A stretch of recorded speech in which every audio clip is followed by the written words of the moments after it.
One of the first things we did shortly after getting our hands on the Samsung Galaxy S24 Ultra was to test out its camera, with more scrutiny than any other model before due to its supposed camera downgrade. Now that we've had nearly a month using it as a daily driver, we decided to pursue a more comprehensive camera shootout against the iPhone 15 Pro Max. Both flagships top our best camera phones list on tomsky.com, but who will win? Our first comparison brings us to the main camera, since they'll be doing most of the heavy lifting of the bunch. The Galaxy S24 Ultra puts out excellent results, but we're inclined mostly to say the main factor under bright conditions is how they produce colors.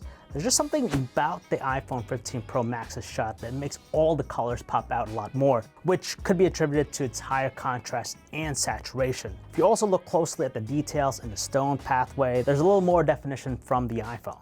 That same description about the iPhone's photos popping out more is also evident with the shot of the New York Public Library. The columns on the facade of the building are more pearly white than the low contrast look we see with the Galaxy S24 Ultra's photos. Even though we like how the shadows get a boost with the Galaxy S24 Ultra, like in the shaded areas in between the columns, the higher contrast of the iPhone makes the inscriptions on the building more legible.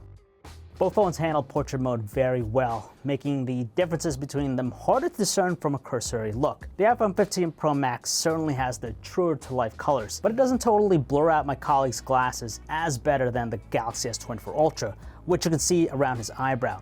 There's a sheen over the entire photo from the iPhone, giving it that same pop we explained already, but the Galaxy S24 Ultra shot simply looks more natural in tone. Thank you, Richard. Flipping around for selfies, it's pretty unanimous here that the iPhone 15 Pro Max looks much better, mainly for the fact that it has a brighter image.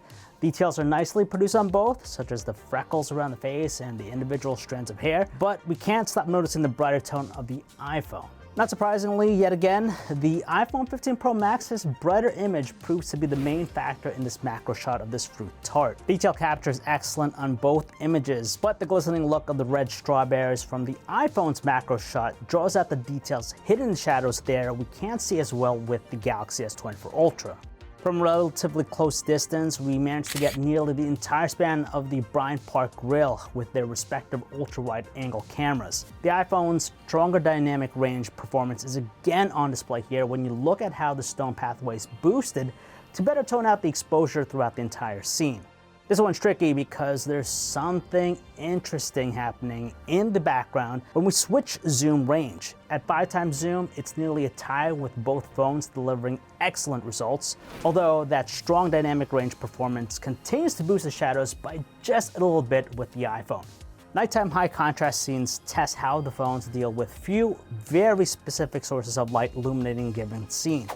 The above shots are an example of this, and quite frankly, each has its own merits. This one's tougher because the iPhone 15 Pro Max seems to boost the exposure throughout the entire scene to make it brighter, but at the expense of the highlights.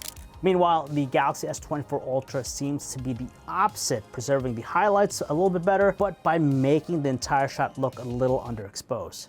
Take a photo during nighttime, it's a close call between them both because they deliver their own set of favorable qualities. For example, the details in the facial hair are sharper with the Galaxy S24 Ultra, while the iPhone selfies pop with this sheen around the face. Apple's clearly boosting exposure in this clock tower zoom shot. The shadow areas are undoubtedly brighter with the iPhone, but the fine details in the brickwork seem to disappear into a mushy texture, whereas they're better preserved with the Galaxy S24 Ultra despite its darker composition.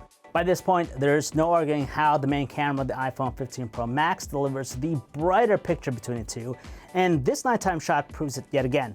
Not only does the asphalt get an exposure boost, but the vibrant colors with the iPhone 15 Pro Max gives it the more attractive overall shot. When the scene's dominated by a plethora of colors, it's really hard for us to choose a definitive winner. The floral shot proves this because depending on your preference, you could find any one of them to be the better one. The pinks, purples, and the reds all have vibrant tones, while the yellows and greens get enough saturation to balance out the shots. After shooting all these photos, well over 200 shots, I feel that the iPhone 15 Pro Max has the better overall camera, especially the main one because it just works in every condition, whether it's for architecture, portraits, low light, it's fantastic. The only reason I'm going to recommend the Galaxy S24 Ultra is if you really need that zoom.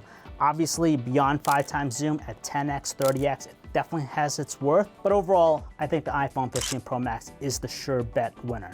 So, which phone would you choose? Let me know in the comments below. Follow us on social at Tom's Guide on TikTok, Instagram, and Twitter. I'm John V, and I'll see you in my next video.